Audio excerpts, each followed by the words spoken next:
Handstand toe pull. Once you can hold a wall-facing handstand for 30 plus seconds, you can start to work on finding balance in the handstand.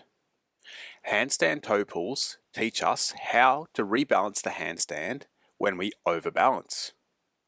This toe pull drill is simply used to catch the overbalance and push the toes back to the wall.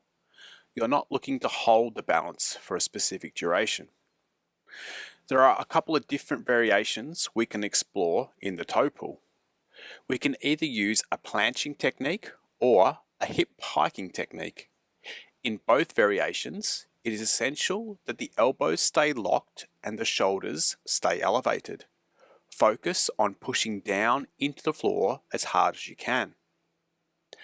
Start by performing a wall walk and placing the hands roughly 20 centimeters away from the wall. Stack the shoulders vertically above the wrists and elbows and open the shoulder angle by pushing the head between the arms. Your eyes should be looking straight down at the floor in line with the palms of the hands.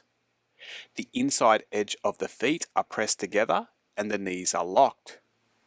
Set a posterior pelvic tilt, PPT, by tucking your tailbone between the legs. Contract the glutes and suck the belly button in towards the spine. You should have a flat back or even a slightly rounded back.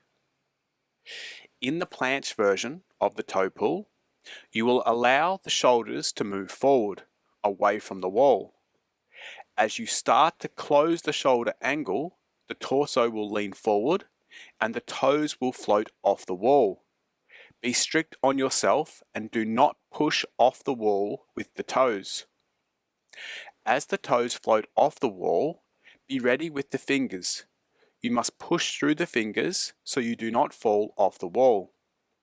You will need to push down as you open the shoulder angle by moving the armpits and chest towards the wall and stacking the shoulders vertically above the elbows and wrists again.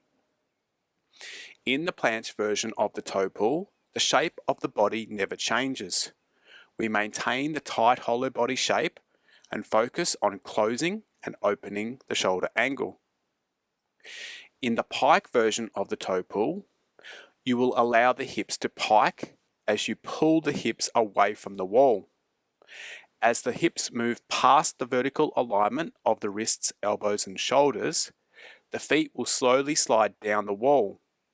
Be strict on yourself and do not push off the wall with the toes. Continue to pike at the hips until the toes float off the wall. As the toes float off the wall, you will need to open the hips by moving them into a posterior pelvic tilt, PPT. At the same time, keep the shoulder angle open and push through the fingers so you don't fall off the wall. In the pike version, the body shape will change, but the shoulder angle will remain open. Try not to combine the techniques. You do not want to be closing the shoulder angle and piking at the hips while learning to control the overbalance. Both versions of the toe pull are worth practicing, as they are both transferable skills to more advanced handstand training. Before you begin each set, decide which version you are going to perform. You can experiment with different versions from set to set or session to session. Perform the prescribed number of toe pulls.